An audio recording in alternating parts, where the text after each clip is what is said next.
आज की वीडियो में हम देखेंगे पहली बात कि किसी केस की एफआईआर की क्वेश्चन के लिए सुप्रीम कोर्ट ने कौन कौन से 15 नियम दिए हुए हैं। दूसरी बात आज हम देखेंगे कि आज के केस में कैसे उन नियमों को ताक पर रखकर तोड़कर एफआईआर की क्वेश्चन की मंजूरी दी गई है। और तीसरी बात देखेंगे वह क्या तरीका हो सकता है कि सुप्रीम कोर्ट आपके केस में भी अपने नियमों को इसी तरह से तोड़कर एफआईआर की क्वेश्चन की मंजूरी दे दे। सुप्रीम कोर्ट ने एफआईआर की क्वेश्चन के लिए एक 15 पॉइंट फार्मूला दिया हुआ है। यह अभी सुप्रीम कोर्ट के एक ताजा निर्णय Supriya Jain versus state of Haryana criminal appeal number 1780 of 2023 में 4 जुलाई 2023 को जस्टिस एस रविंद्र भट्ट और जस्टिस दीपांकर दत्ता की बेंच ने दिया था। इसी सुप्रिया जैन वाले केस में इस 15 पॉइंट फार्मूला को मान्यता दी गई थी। इस केस में क्वेश्चन की शक्तियों का वर्णन करते हुए सुप्रीम कोर्ट ने अपने एक पुराने निर्णय अमित कपूर वर्सेस रमेश चंद्रा 2012 9 SCC 460 का हवाला दिया था। सुप्रिया जैन वाले केस का लिंक नीचे डिस्क्रिप्शन में दिया गया है, आप इसको देख सकते हैं। इन 15 पॉइंट फॉर्मूले में कहा गया है, पहला पॉइंट है कोर्ट के पास सेक्शन 482 CRPC की अपरिमित शक्तियां होती हैं, लेकिन इनका प्रयोग पूरी मितव्ययता से, पूरी कंजूसी से व देखभाल करके करना चाहिए। दूसरा पॉइंट बताया कोर्ट को देखना चाहिए कि क्या डिफेंस के दिए बिना भी क्या आरोपों से अपराध का निर्माण होता हुआ दिखाई देता है, और अपराध न बनने पर या अपराध न दिखाई देने पर क्वेश्चन की संभावना से इनकार नहीं किया जा सकता है।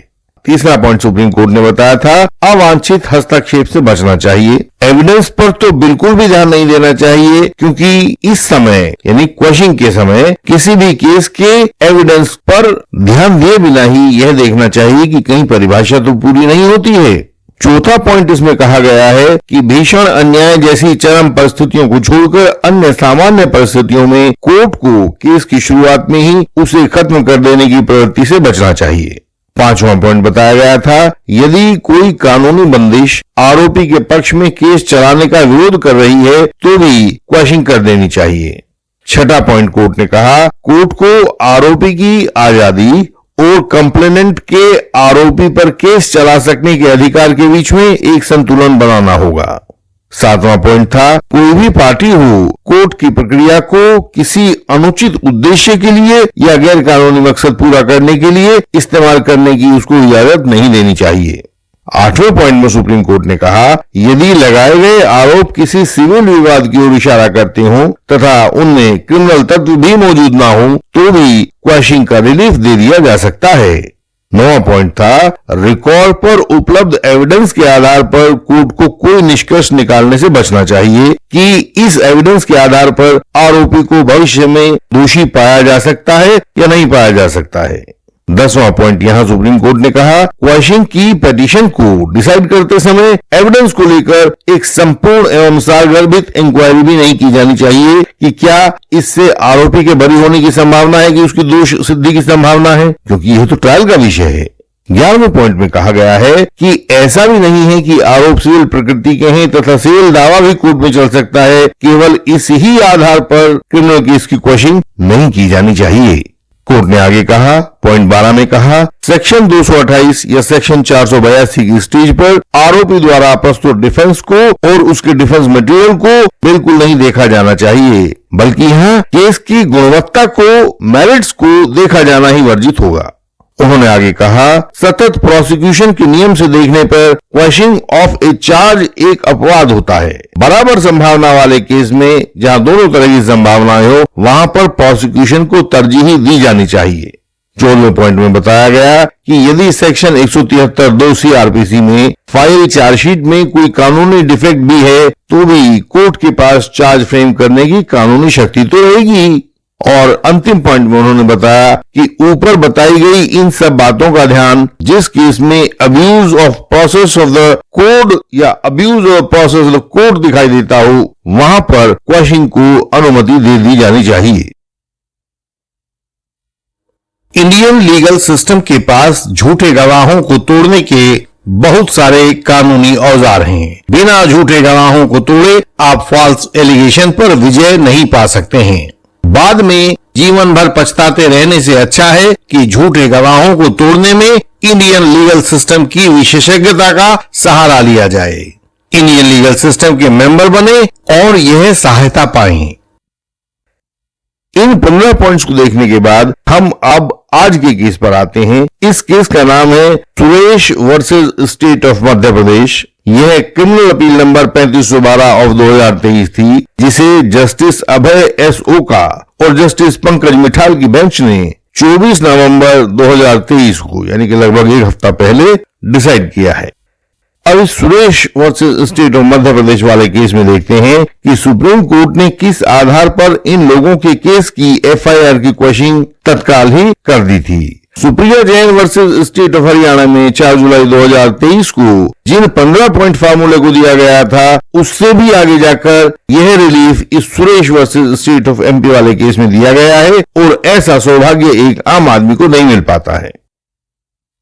आज वाले केस में 11 अक्टूबर 2021 को police station Kishanpura, district Indore की पुलिस ने एक टैंकर ट्रक को पकड़ लिया था।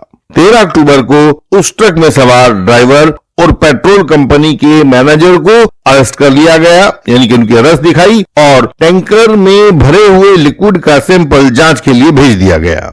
14 अक्टूबर को एफआईआर दर्ज की गई। पेट्रोल कंपनी के मालिक ने पुलिस को 19 अक्टूबर की एक क्वालिटी अश्योरेंस लेबोरेटरी की रिपोर्ट पेश की, जिसके मुताबिक टैंकर में भरा हुआ लिक्विड सही क्वालिटी का पाया गया था। इसी बीच पुलिस द्वारा मांगने पर कंपनी का मालिक उस लिक्विड को ले जाने का कोई अथॉरिटी लेटर पेश नहीं कर सका था, जिसके कारण उसके ऊपर एक बड़ा जुर्माना भी लगा दिया गया था। 11 फरवरी 2022 को कोर्ट में चार्जशीट पेश कर दी गई थी, जिस पर आरोपियों ने एफआईआर की क्वेश्चनिंग के लिए वहां के हाई कोर्ट से गुहार की। हाई कोर्ट ने इस गुहार को ठुकरा दिया, तो ऐसा होने के बाद वे लोग सुप्रीम कोर्ट आए। एफआईआर की क्वेश्चनिंग मांगे जाने का आधार था कि पूरी चार्जशीट में कोई ऐसी एक्सपर्ट रिपोर्ट प्रोसिक्यूशन द्वारा फाइल नहीं की गई थी, जिसके आधार पर टैंकर में भरे लिक्विड में कोई दोष पाया गया हो। सुप्रीम कोर्ट ने अपने निर्णय के पैरा 8 में अपना तर्क दिया। हम उसे सामने स्क्रीन पर दिखा रहे हैं और इसका मतलब बोलकर सुना रहे हैं। पैरा इंग्लिश में लिखा है, हम हिंदी में बोलकर इसका अर्थ दे रहे हैं।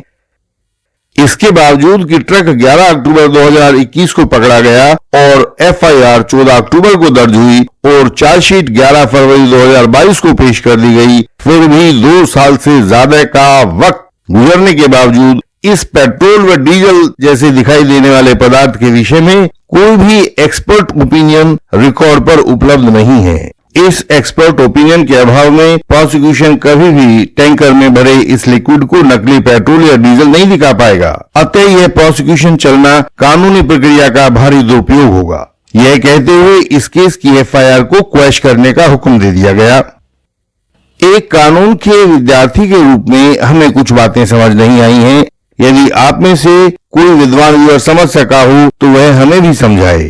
और वो वाले पॉइंट्स हैं जो हमें समझ में नहीं आए हैं। Number 1, Supriya Jain versus state of Haryana में दिए गए 15 पॉइंट फार्मूले में से एक भी पॉइंट पूरा हुए बिना इस Suresh versus state of MP वाले केस में किस आधार पर रिलीफ दिया गया था।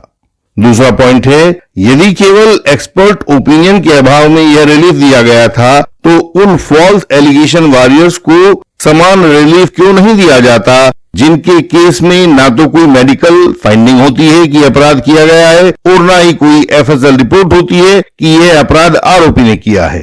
तीसरा जो बात हमें समझ में नहीं आई है कि बल्कि उल्टे ऐसे फॉल्स एलिगेशन वॉरियर्स की कमी नहीं है जो सूर्यभान पवार और महेश्वर तिग्गा जैसे केसेस लेकर भी वर्षों से कोर्ट्स में जीवन बर्बाद कर रहे हैं, लेकिन कोई भी कोर्ट सुप्रीम कोर्ट के द्वारा दिए गए निर्णय का स्वागत करते हुए इन फॉल्स एलिगेशन वॉरियर्स को भी रिलीफ नहीं दे रही है।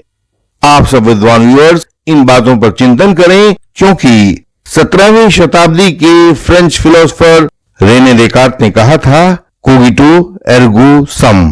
इसका मतलब है कि मेरे चिंतन की ताकत से ही पता लगता है कि मेरा अस्तित्व है।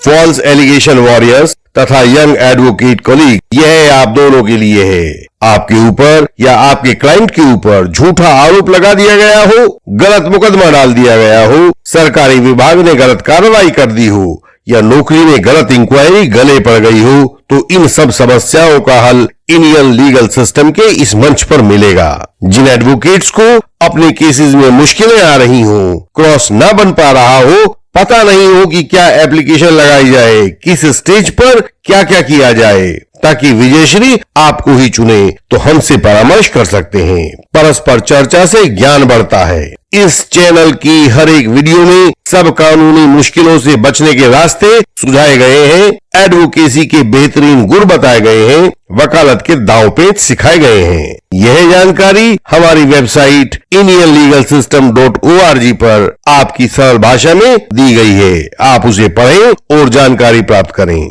हमसे जानने, मिलने, पूछने के लिए व्हाट्सएप मैसेज करें, ताकि वहां से आगे की राह खुल सके। हम आपसे अगली वीडियोस में भी ऐसे ही मिलते रहेंगे। तब तक प्रणाम।